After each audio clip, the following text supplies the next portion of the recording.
El sistema de pensiones y el sistema de cesantías tienen un propósito supremamente importante en la sociedad y para las personas individualmente, y es que está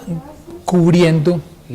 protegiendo el ingreso de las familias cuando por circunstancias como en la edad ya una persona no puede seguir trabajando, está la pensión. Cuando por motivo de una invalidez, una enfermedad, un accidente, una persona no puede seguir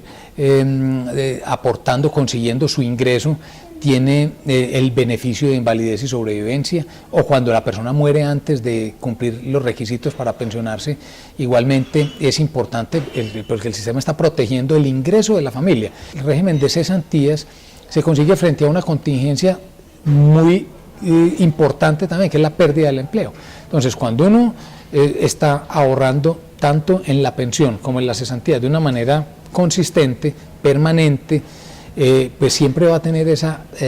protección, esa cobertura frente a esas contingencias de la vida que tienen un impacto económico severo sobre la familia.